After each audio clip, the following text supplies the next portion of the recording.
नमस्कार स्टूडेंट्स, मैं हूं सुजाता चौहान और आप सभी का एक बार फिर अपनी ऑनलाइन टीचिंग क्लासेस में एक बार फिर स्वागत करती हूं। आज 8th क्लास के बच्चों की फर्स्ट बुक हनी ड्यू से एक चैप्टर लाई हूं। चैप्टर का टाइटल है Bipin Chowdhury lapses of memory. बहुत ही इंटरेस्टिंग लेसन है ये और इसे लिखा है सत्यजीत राय ने। तो चलिए ज़्यादा समय ना गवाते हुए बिफोर यू रीड हम पहले पढ़ेंगे। Do you have good memory? Has your memory ever played any trick on you? Lesson की शुरुआत होने से पहले, कहानी की शुरुआत करने से पहले रीडर्स के लिए बिफोर यू रीड दिया गया है और जिसमें सवाल पूछा गया है कि क्या रीडर्स के लिए क्वेश्चन किया गया है कि क्या आपकी मेमोरी अच्छी है, क्या आपकी याददाश्त अच्छी है या कभी कभार आप भी कुछ चीज़ें भूल जाते हो। छोटी मोटी चीज़ें भूल जाना सभी की लाइफ में होता है। कई बार हम भूल जाते, कोई चीज़ हमने कहाँ रख दी या कल क्या हुआ था। कई बार छोटी छोटी चीज़ें हम भूल जाते हैं, लेकिन आपकी लाइफ का कम्प्लीटली एक पूरा पोर्शन आप भूल जाए और बाकी सब आपको याद रहे, ये अगर ऐसा होता है तो आप पूरी तरह से क्रेजी हो जाते हैं।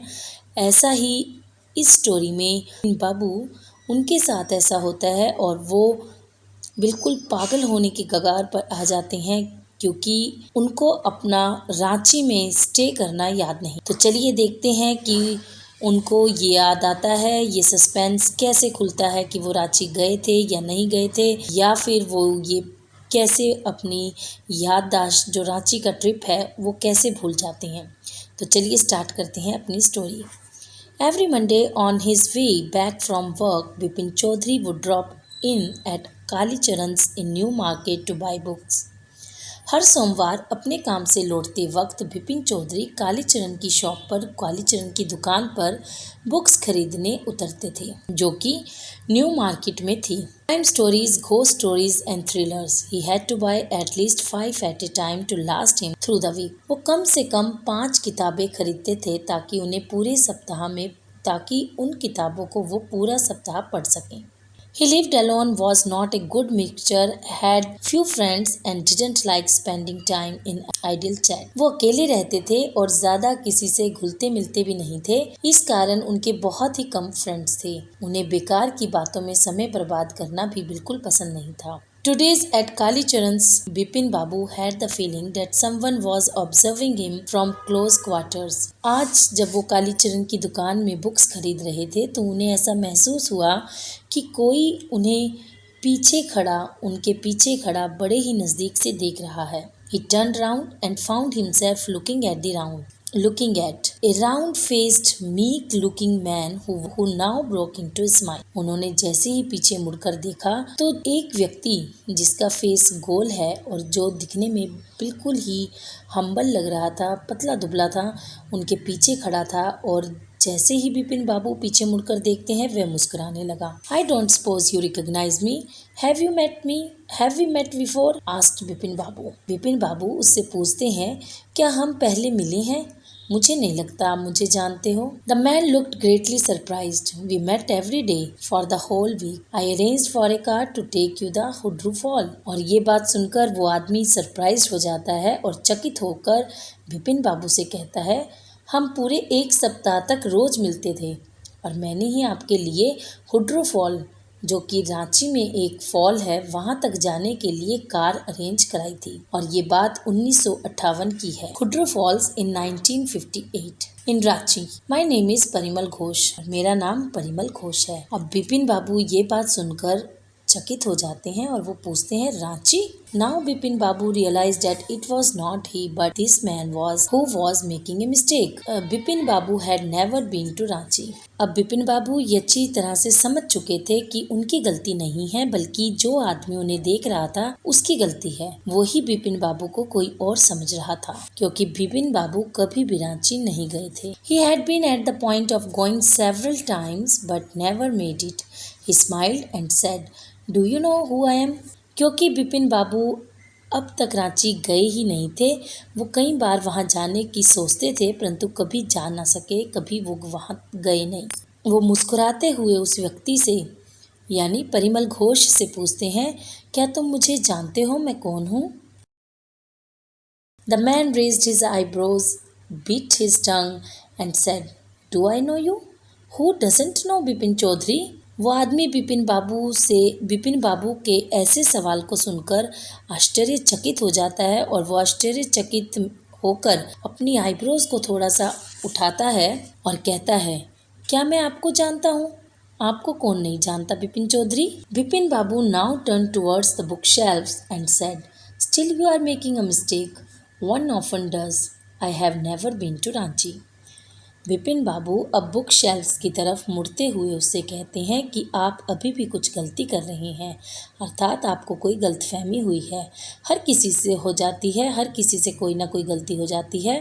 और वो एक बार फिर परिमल घोष से कहते हैं, मैं कभी रांची गया ही नहीं। The man now laughed aloud, और अब व्यक्ति जोर से वो हंसने लगता है। What are you saying mister Chaudhary? You had a fall in Hundru and cut your right knee. I brought you iodine. I had fixed up a car for you to go to Netrahad the next day, but you couldn't because of pain in the knee. Can't you recall anything? आप क्या कह रही हैं mister Chaudhary? आप हुड्रू fall पर जब गए थे तो वहाँ गिर गए थे और आपको चोट भी लगी थी। राइट घुटने पर आपको चोट लगी थी। मैं ही आपके लिए आयोडीन लाया था और अगले दिन मैंने ही आपके लिए नेत्रहट जाने के लिए कार अरेंज कराई थी, परंतु आपके घुटने में दर्द होने के कारण आप वहाँ जा नहीं सके थे। क्या आपको कुछ भी याद नहीं? Someone else you know was also in Ranchi at that time, mister Dinesh Mukherjee. आप किसी और को भी जानते हैं जो उस समय रांची में आपके साथ। मिस्टर दिनेश मुखर्जी, आप एक बंगले में रुके थे और आपने ये भी कहा था कि आपको होटल का खाना पसंद नहीं, इसलिए आप किसी बावर्ची द्वारा बनाया गया खाना पसंद करते हैं। Mister Mukherjee stayed with his sister. You had a big argument about the moon landing, remember? I will tell you more. Carried a bag with your books in it on your sightseeing trips. Am I right और नॉट? Mister Mukherjee अपनी बहन के साथ रुके थे और आपकी मून लैंडिंग को लेकर एक बड़ी आर्ग्यूमेंट भी हुई थी, याद है? मैं आपको और कुछ भी बताता हूँ। आप हमेशा अपने साथ किसी भी ट्रिप पर जाते हैं तो बुक से भरा बैग लेकर जाते हैं। क्या मैं ठीक हूँ या गलत? Bipin Babu spoke quietly, his eyes still on the books. Which month in 58 are you talking about?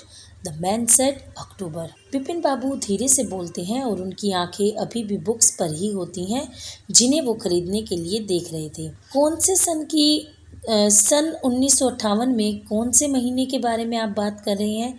और वो आदमी जिसका नाम परिमल घोष था वो कहता है, अक्टूबर।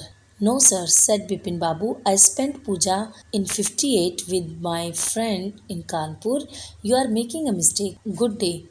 But the man didn't go, not did he stop talk. सन 1958 में विपिन बाबू से फिर कहते हैं, नहीं श्रीमान, मैं तो एक पूजा में था अक्टूबर के महीने में अपने एक फ्रेंड के साथ कानपुर में। आपको कोई गलतफहमी हुई है। आपका दिन अच्छा हो, गुड डे। और ये कहकर विपिन बाबू वहाँ से निकल जाते हैं, परंतु आदमी ना तो वहाँ से जाता है और ना ही बोलना बंद करता है। Very strange, one evening I had T with you in a verandah of your bungalow. You spoke about your family. You said you had no children and that you had lost your wife 10 years ago. बड़ी अजीब बात है। मैंने और आपने एक दिन आपके बंगलो के वरांडे में चाय पी थी। अब परिमल घोष उनको और बातें याद दिलाने लगते हैं विपिन बाबू को और कहते हैं कि हमने दोनों ने एक दिन आपके बंगले में इकट्ठे चाय पी थी। आपने अपने परिवार के बारे में बताया था। आपने बताया था कि आपके बच्चे नहीं हैं और आपकी वाइफ की मृत्यु 10 साल पहले हो गई थी। आपने अपनी पत्नी को 10 साल पहले खो दिया था और आपने अपने भाई के बारे में भी बताया था जो आपका एकलौता भाई था और जिसकी मृत्यु पागलपन की वजह से हुई थी और आप इसी कारण रांची के मेंटल हॉस्पिटल में विजिट करना भी नहीं चाहते थे। When Bipin Babu had paid for the books and was leaving the shop, the man was still looking at him. और जब बिपिन बाबू किताबों के पैसे देकर शॉप पर से निकल रहे थे तब भी वो आदमी बिपिन बाबू को देख रहा था और पूरी तरह से सरप्राइज्ड होकर देख रहा था, जैसे उसको विश्वास ही ना हो कि बिपिन बाबू ये क्या कह रहे हैं कि वो कभी रांची गए ही नहीं। तो यहाँ पर आपकी इस कहानी का फर्स्ट पार्ट आपका लेसन का समाप्त होता है। सेकंड पार्ट जल्द ही लेकर आपके सभी के सामने आऊँगी। तब तक के लिए आप सभी का धन्यवाद।